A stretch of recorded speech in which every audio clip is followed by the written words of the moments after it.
A 4-year-old is dead at the hands of the person who is supposed to protect him, according to police. Tonight, we're asking the question, could he have been saved? Our Brittany Miller takes us through the warning signs that were passed up year after year before that child's life was cut short.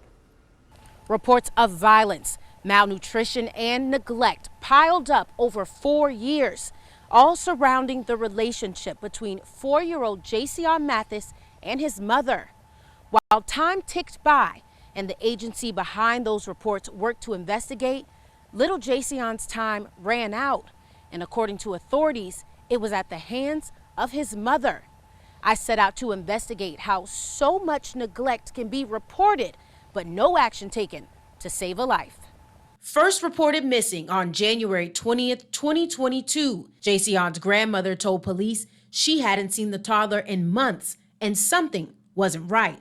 Just a few days later, Jayceion Mathis was found dead, wrapped in a shower curtain in black plastic behind a fast food restaurant. His older sister told police she hadn't seen her brother since October after their mother choked him. The mother, Kiera Cotton, was arrested and charged with his murder. Though Vienna Police were called in to find Mathis, they weren't the first agency to try and locate him. The Division of Family and Children's Services was working to see Jayceion for at least 50 days before the call was made by his grandmother, because DFACS was already investigating Cotton. The agency, which told WGXA they worked tirelessly to strengthen the safety net of Georgia's most vulnerable children, received 4 reports against Jayceon's mother.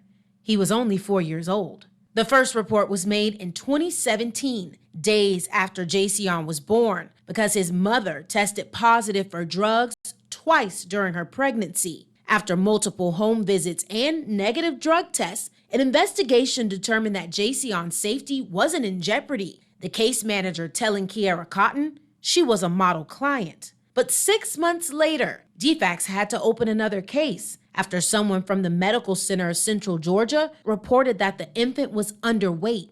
Later that same year, a nurse from the Dooley County Health Department reiterated that same accusation, that Jayceion wasn't receiving appropriate nutrition, now calling him extremely underweight. Also claiming Cotton had missed several WIC appointments and changed his formula multiple times. DFACS says their staff worked closely with the mom and medical personnel, believing she and the toddler needed to find the right formula of milk. It would be 3 years before the third report concerning Jayceion was made in 2020. So we asked DFACS, were reports made about Cotton's other child? But they told us, due to state and federal law, we cannot release information about or identifying any surviving children. That third report again alleged that Jayceion wasn't being fed, saying his veins and bones were visible through his skin. It also claimed there were no beds in his home and that all the light bulbs had been removed. The person making the report said the kids were in danger and afraid, sharing that Kiera Cotton and her children's father were physically violent with one another. DFACS says a case manager was assigned to look into the claims, visiting the trailer on Spruce Lane. This document, logging conversations between a case manager and Kiera Cotton, says the mother was appalled at the accusations. After making phone calls to family members, the case manager concluded the toddler wasn't in danger. With reports and allegations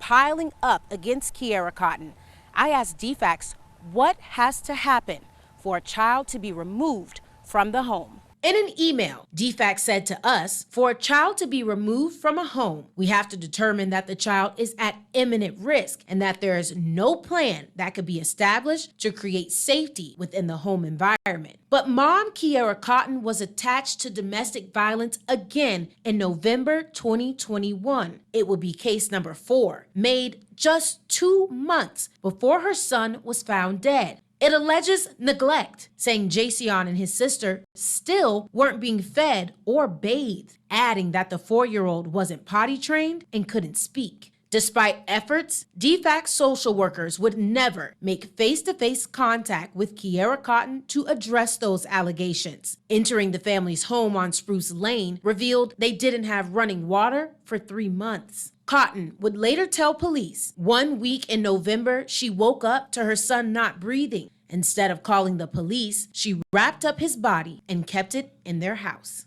DFACS says their investigation into the final claims made against Kiera Cotton is still open, just like the question, why wasn't 4-year-old Jayceon's safety net there to catch him before he fell?